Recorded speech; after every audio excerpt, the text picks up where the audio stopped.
রথযাত্রাকে কেন্দ্র করে মতিঝিলে metro rail স্টেশনের নিচে যে ভয়ঙ্কর রকমের নতুন ধরনের, বাংলাদেশে প্রথম নতুন ধরনের অনেকটা পাইপ সদৃশ্য যে বোমা উদ্ধার করা হয়েছিল, যে বোমার মানে সক্ষমতা, সেটা বিস্ফোরিত হলে অন্তত শতাধিক মানুষের মৃত্যু হতে পারত। সেই ভয়ঙ্কর ঘটনার পরে 2 দিন যেতে না যেতেই গত ভোরবেলায় নারায়ণগঞ্জে একটা পেট্রোল পাম্পে আবারও মানে বোমা পাওয়া গেল এবং সেখানে মানে উদ্ধারের আগে আগে সেটা বিস্ফোরিত হলো। ভয়ঙ্কর একটা অবস্থা তৈরি হলো। টেলিভিশন চ্যানেলে সেই ভোর রাতে সেটা লাইভ দেখানো হলো। দেশে হচ্ছেটা কি? এটা কি উগ্রবাদের মানে আধিপত্য তৈরি করার একটা ব্যাপার? ঠিক যখন বাংলাদেশে মার্কিন গোয়েন্দা সংস্থা সিআইএর সাবেক একজন ঊর্ধ্বতন কর্মকর্তা অবস্থান করছেন, সফরে এসেছেন, যখন মনে হচ্ছে মার্কিন কর্তৃপক্ষ কিংবা সিআইএ বাংলাদেশের জঙ্গিবাদের উপরে কঠিনভাবে নজর রাখছে, তখন এই ব্যাপারটা অনেক বেশি চাঞ্চল্যের সৃষ্টি করেছে। এটা উগ্রবাদ, জঙ্গিবাদ নাকি সাম্প্রদায়িক সহিংসতা তৈরির একটা নীল নকশা? চলুন একটু বুঝে দেখি মতিঝিলের পরে নারায়ণগঞ্জে গত ভোর রাতে কি ঘটল এবং এই দুইটার মানে মূল কারণটা কি। থাকবেন পলিটিক্স টিভির নিয়মিত আয়োজনে।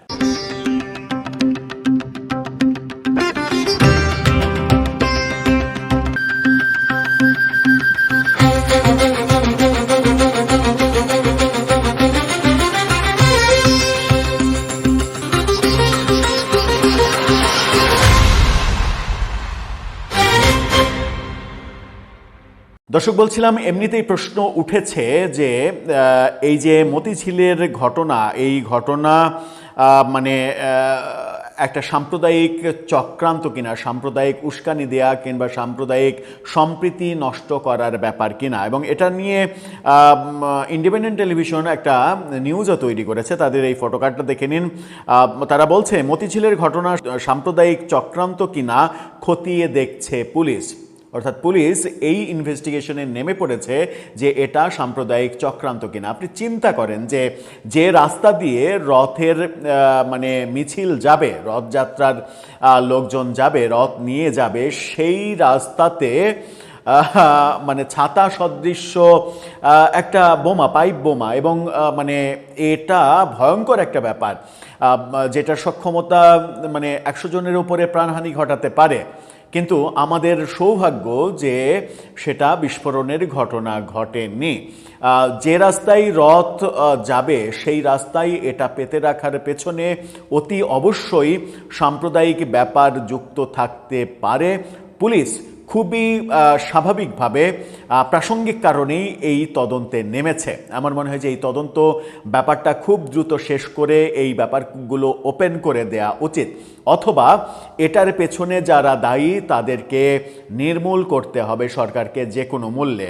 আমরা কিছুদিন আগেই দেখেছি যে মার্শাল আর্ট প্রশিক্ষণের নামে পাকিস্তানি টিটিপির সদস্য সংগ্রহ, জঙ্গিবাদ প্রশিক্ষণ, এই ব্যাপারগুলো ঘটছে দেশে। এবং গণমাধ্যমে যখন একের পর এক খবর হচ্ছিল, অবশেষে পুলিশ বেশ কয়েকজনকে, অন্তত 6 জনকে গ্রেপ্তার করেছে, যাদের মধ্যে একজন এনসিপি নেতা। সেই গ্রেপ্তারের পরে এনসিপি তাকে বহিষ্কারও করেছে।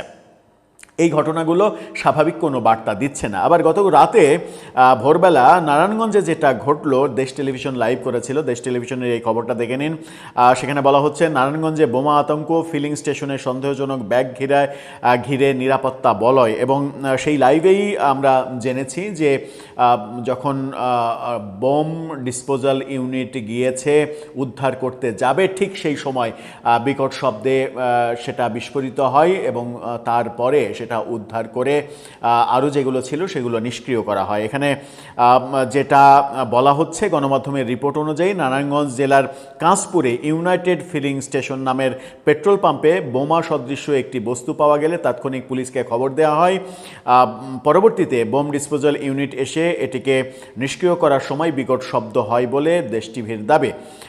এর আগে মতিঝিলে মেট্রো রেল স্টেশনের জেনারেটর হাউসের পাশেই খুবই শক্তিধর দুটো আধুনিক আইইডি বা ইম্প্রোভাইজড এক্সপ্লোসিভ ডিভাইস উদ্ধার হয়, যেগুলোর বিস্ফোরণ হলে শতাধিক মানুষের প্রাণহানি নিশ্চিত। এসব সন্ত্রাসী অপতৎপরতাকে একেবারেই বিচ্ছিন্ন ঘটনা বলে উড়িয়ে দেয়া উচিত হবে না বলেই মনে করেন বিশ্লেষকরা। আইন প্রয়োগকারী সংস্থাকে এক্ষুনি তদন্ত করে বের করতে হবে এর পেছনে জড়িত কারা। সেই ব্যাপারগুলো এখন লেখালেখি হচ্ছে, বলাবলি হচ্ছে, আলোচনা হচ্ছে। দেশকে অস্থিতিশীল করে বর্তমান সরকারকে বিব্রত করার পাশাপাশি গোটা বিশ্বে বাংলাদেশের ভাবমূর্তি আরও ক্ষুণ্ণ করার টার্গেট নিয়ে এসব অপকর্ম ঘটানোর চেষ্টা হতে পারে। এ কারণেই প্রকৃত ঘটনা ধামাচাপা না দিয়ে এক্ষুনি সঠিক তদন্ত এবং এ বিষয়ে জনগণকে অবহিত করা উচিত বলেও বিশ্লেষকরা মনে করছেন। সরকার এই ধরনের ঘটনাই বিব্রতকর পরিস্থিতিতে পড়বে, আন্তর্জাতিক অঙ্গনের প্রশ্নের মুখে পড়বে এবং সরকারকে বিব্রতকর এই পরিস্থিতি কিংবা বিপদে ফেলার জন্য সরকার বিরোধী চক্ররা সক্রিয় হয়েছে কিনা, সরকারের এখন যারা বিরোধী রয়েছে তারা কলকাঠি নাড়ছে কিনা। আবার এই আলোচনাও এখানে হচ্ছে যে সাম্প্রতিক সময়ে জামাতের সাতক্ষীরা 4 আসনের এমপির যে কর্মকাণ্ড, মানে নারী ঘটিত কেলেঙ্কারি, যেগুলো একের পর এক ভিডিও বেরিয়েছে, এছাড়া সারা দেশে জামাত নেতাদের বিভিন্ন কর্মকাণ্ড এবং সর্বশেষ আমরা দেখলাম যে মানে চরমোনাই পীরের দলের একজন নেতার ভিডিও ছড়িয়েছে, নগ্ন ভিডিও ছড়িয়েছে এরকম দাবি করা হচ্ছে। সেই পরিচয়টা মানে মানে ইসলামী আন্দোলন নাকি জামাত, এই রকম কনফিউশনের কথাও আলোচনা হচ্ছে। যাই হোক, মানে ইসলামপন্থী যারা তাদের মানে নৈতিক অবস্থান এখন প্রশ্নের মুখে পড়েছে, বিশেষ করে রাজনীতি যারা করেন। ইসলামপন্থী সাধারণ মানুষ তো আর নৈতিক সমস্যায় পড়বে না, যারা রাজনীতি করেন তারা নৈতিক সংকটে পড়েছেন এবং সেই সংকটের কারণে বিএনপি কিংবা বিএনপি সরকারকেও সংকটে ফেলা যায় কিভাবে, সেই চেষ্টা যদি কোনো একটা পক্ষ করে তাহলে কি অবাক হওয়ার কিছু থাকবে? সরকার কি সেই ব্যাপারে সচেতন রয়েছে পুরোপুরি? সেই প্রশ্ন আসছে।